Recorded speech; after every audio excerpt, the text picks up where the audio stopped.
Je négocie avec le bon Dieu. Moi, je passe ma vie à négocier avec tout le monde. Tu me donnes le cancer, je l'accepte.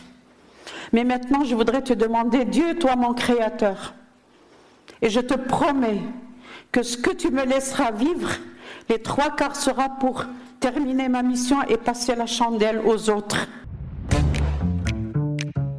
Elle s'en est allée. Aïcha Chena, figure emblématique de la défense des droits des femmes, est décédée dimanche 25 septembre 2022 à l'âge de 81 ans. Présidente fondatrice de l'association Solidarité Féminine depuis 1985, elle aura mené un long combat pour soutenir les mères célibataires et les enfants abandonnés au Maroc. Déclaration sans langue de bois, actions concrètes sur le terrain associatif, 2 ouvrages à son actif. Elle avait notamment été consultée lors de l'élaboration de la Moudawana et a toujours plaidé en faveur de l'indépendance pour la femme marocaine. Quel héritage laisse-t-elle désormais au féminisme marocain et quel défi désormais? Passage au scan. Je suis Landry Benoît, vous écoutez le Scan, le podcast actu de Tel Quel. Et ce mardi 27 septembre 2022, je vous propose de revenir sur l'héritage d'Aïcha Chena. Madame, Monsieur, bonsoir. Le Maroc et les Marocaines viennent de perdre l'une des plus grandes militantes pour la condition féminine. Aïcha Chena aura marqué les 60 dernières années par son dévouement, son acharnement et sa lutte constante pour celles que nous n'entendons pas, celles qui souffrent en silence, les mères célibataires. Elle signait elle-même les lettres de remerciement à ceux qui faisaient des dons à son association, l'association Solidarité Féminine. Aïcha Chena était une personne dévouée à sa cause et laisse derrière elle un héritage féministe important. Sa lutte principale était connue de tous, la protection et l'accompagnement des mères célibataires et des enfants nés hors mariage. Et malgré la pression des lois et de la société, Aïcha Chena n'a pas été arrêtée par les menaces et les accusations. Son courage, sa détermination à briser les tabous, notamment autour de l'inceste, lui ont valu même le soutien du roi Mohamed VI en 2001 lors d'une réunion pour l'élaboration de la Moudawana. Aïcha Chena brisait les tabous, racontait, témoignait des situations de violence sociale, notamment dans ses 2 ouvrages, Miseria et à haute voix, et les récompenses et distinctions nationales et internationales n'ont pas changé d'un iota son combat.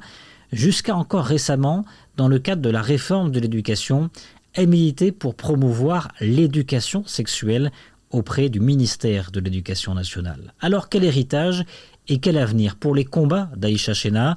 Dans cet épisode du Scan, ma consoeur Mathilda Perroni a interrogé 3 femmes de lutte. Ibtissam Betty-Lashgar, militante des droits humains, féministe, fondatrice du mouvement alternatif pour les libertés individuelles, Sonia Terab, cofondatrice du collectif 490, et une ancienne ministre, Nouza Scali, ancienne ministre du Développement social, de la famille et de la solidarité.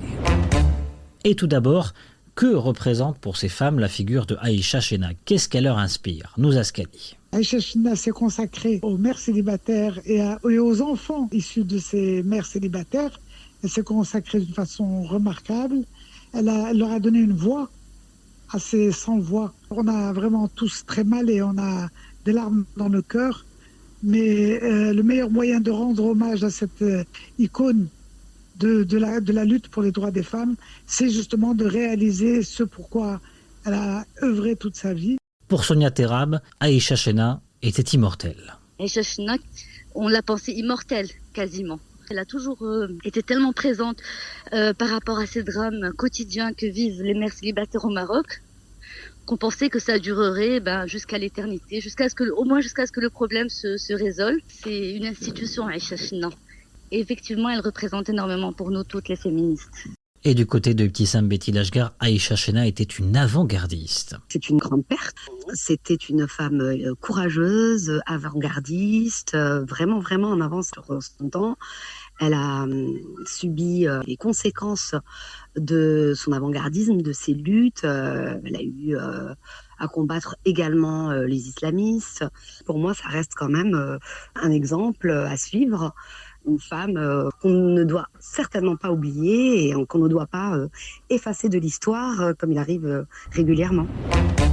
Aïcha Chena, nos invités la décrivent comme un modèle de lutte contre les injustices, pleure sa perte, tout en insistant sur la nécessité de lui rendre hommage en continuant son combat. Mais alors, quel héritage laisse Aïcha Chena?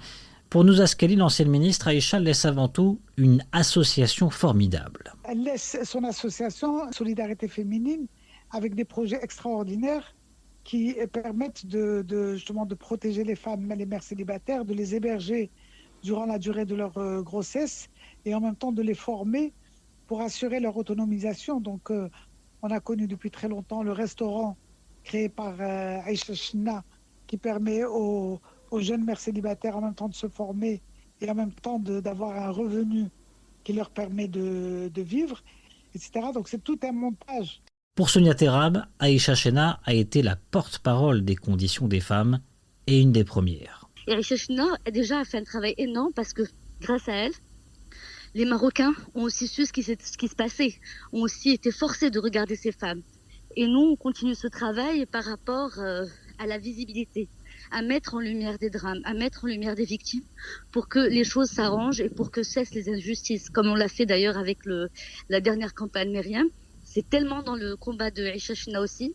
Et ce qu'on a fait, c'est vraiment refuser l'indifférence, refuser le silence, et on a décidé de la mettre en lumière.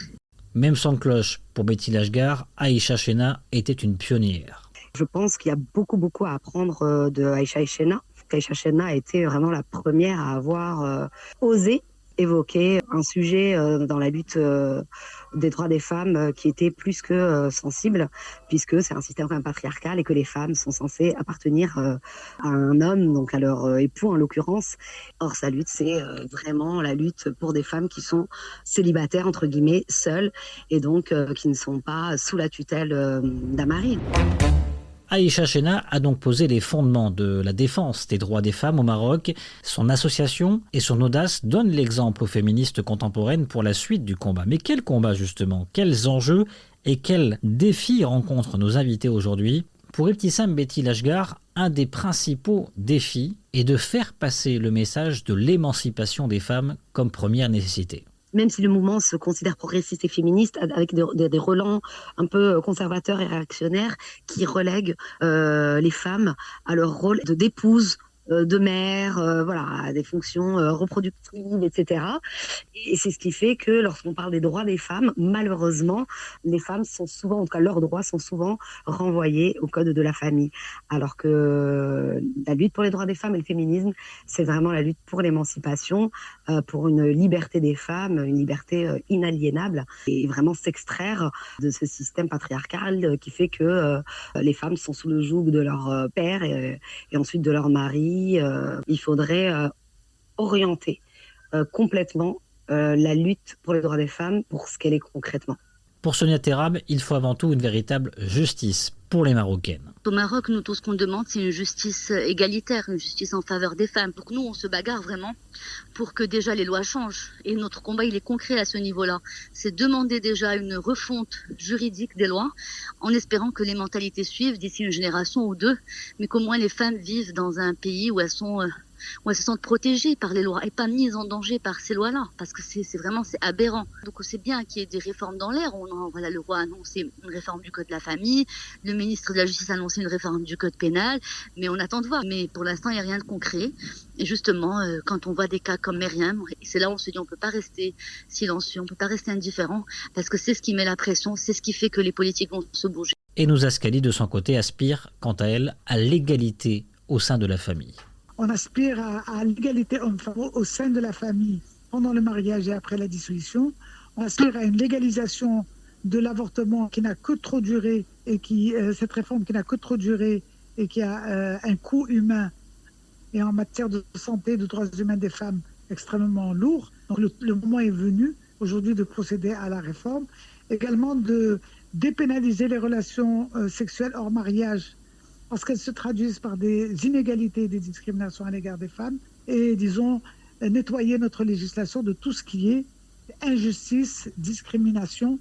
Un libre accès aux soins, des débats autour de la légalisation de l'avortement, finalement, des réformes légales semblent être nécessaires. Alors, qu'est-ce qui empêche une évolution en faveur des femmes ici au Maroc. Nous Ascali. D'une façon générale, il y a des conservateurs qui se prévalent parfois de la religion pour maintenir des injustices. Il faut que nous ayons tous conscience que la première interdiction de la religion, c'est d'interdire l'injustice. Il y a un verset dans le Coran, Dieu s'est interdit à lui-même l'injustice. Donc on ne peut pas tolérer le maintien des injustices sous prétexte que c'est la religion qui le veut. Donc je pense qu'on a besoin que les acteurs politiques soient plus courageux et plus audacieux. La séparation entre le politique et le religieux, indispensable pour Ibtissam Betty Lashgar. Pour la réforme de la Moudawana, oui, il est temps de la réformer. Moi, je dirais même qu'il nous faut une refonte, et pas que de la Moudawana, pas que de la famille, mais également du code pénal. La Moudawana date de 2004, en effet, mais je rebondis et je réitère le fait que s'il n'y a pas de séparation entre le politique et le religieux, les premières victimes des lois et des pratiques sexistes et liberticides sont les femmes. Donc, c'est compliqué puisque on ne peut pas changer et révolutionner les textes religieux et du coup on se retrouve quand même avec des principes et des lois plutôt misogynes. Et la lutte passe aussi par une véritable compréhension du féminisme par les hommes selon Ibtissam Betty Lashgar. Quand on lutte pour les droits des femmes et quand on parle féminisme, c'est une lutte pour les femmes, par les femmes. Je constate malheureusement et avec tristesse que on attend encore au Maroc la validation des hommes. Or, à mon sens, les hommes dans le féminisme n'ont pas leur place. Les hommes sont des alliés, mais trop souvent, et on le voit dans le cadre de la lutte pour le droit à l'avortement, etc., les hommes nous donnent des leçons. Voilà, une fois qu'ils sont dans la lutte, donnent des leçons aux femmes, veulent prendre nos luttes, s'arroger nos souffrances, nos réalités, nos vécus. Et donc, nous n'arrivons pas finalement à exiger des engagements fermes et des revendications pour que toutes les femmes puissent s'émanciper et ne plus être sous le joug du patriarcat. Des lois pénalisantes et discriminantes, un code de la famille à réformer et un fonctionnement social sexiste. Voilà ce qui doit changer selon nos invités. Une nouvelle ère des luttes féministes semble donc s'annoncer. Comment nos invités comptent-elles s'y prendre? Pour Ibtissam Betty Lashgar, la lutte passe notamment par les réseaux sociaux. Pour parler d'un côté un peu plus optimiste, il y a quand même une véritable mobilisation et ce grâce aux réseaux sociaux effectivement. Et je pense que ce qu'on appelle le féminisme 2.0 n'est pas à rejeter ou à dénigrer parce qu'il y a vraiment une grande et forte mobilisation à ce sujet et puis d'avoir des femmes qui luttent pour nos droits, qui ont beaucoup de followers comme on dit, c'est quelque chose qui peut permettre un changement en tout cas des mentalités qui permet certainement de faire avancer les choses et d'évoquer de nombreux sujets et de dénoncer certaines lois et certaines pratiques sexistes et liberticides. Mais au-delà des réseaux sociaux, selon Ibtissam Betty Lashgar, les femmes doivent passer par la rue. Pour ma part, les moyens d'action véritables, ce sont vraiment de prendre la rue. Voilà, après c'est ma méthode, c'est ma façon de militer. J'ai la chance de militer aussi sur des terrains différents. Et donc, ce sont des actions de rue, des actions symboliques, des actions choc, des campagnes choc. Je pense qu'on ne peut pas se contenter d'un militantisme lisse, politiquement correct, etc. Parce que nous avons en face un système puissant qui est le patriarcat. Il serait temps que les femmes prennent réellement la rue en organisant des grandes manifestations, mais symboliques, des actions, des happenings, des manifestations artistiques, etc., plutôt que de faire de simples rassemblements. Moi, je pense que ça, c'est quelque chose qui manque et qu'en plus, en général, quand il y a des rassemblements ou des réunions ou des conférences, c'est très élitiste et du coup, c'est un entre-soi. Donc moi, j'estime qu'il faut taper du poing sur la table et avoir de l'audace et oser. Et pour Sonia Terham, il faut redonner le goût du militantisme. Les associations ont toujours besoin de moyens, elles ont toujours besoin de soutien, elles ont toujours besoin de volontaires aussi. C'est-à-dire qu'il faut redonner aussi le goût du militantisme et de l'engagement aux jeunes. Après, on le voit maintenant dans le monde entier quand même, le féminisme avec MeToo, etc., fait que de plus en plus de jeunes aujourd'hui s'engagent, ne serait-ce que sur les réseaux sociaux. Mais voilà, il faut aussi traduire cet engagement sur le terrain. Il faut aussi que tout le monde participe à cette prise de conscience et qu'on se soutienne aussi les uns les autres pour pouvoir écrire l'histoire du Maroc contemporain, main dans la main, pour plus de justice envers les femmes. Le décès d'Aïcha Chena sera-t-il l'occasion de mettre en lumière les besoins de réformes favorables aux femmes ? Les féministes marocaines d'aujourd'hui pourront-elles mener à bien leur lutte ? L'avenir le dira. L'espoir de voir émerger une nouvelle ère d'émancipation des Marocaines motive leur action avec désormais une étoile au-dessus de leur tête, celle d'Aïcha Chena, et le combat est encore long. Le Scan, le podcast d'actualité, c'est fini pour aujourd'hui. Réalisation Adam Al-Arshawi. N'hésitez pas à vous abonner sur le site telquel.ma et à nous retrouver chaque jour du lundi au vendredi sur toutes les applications de plateformes de podcast et de streaming.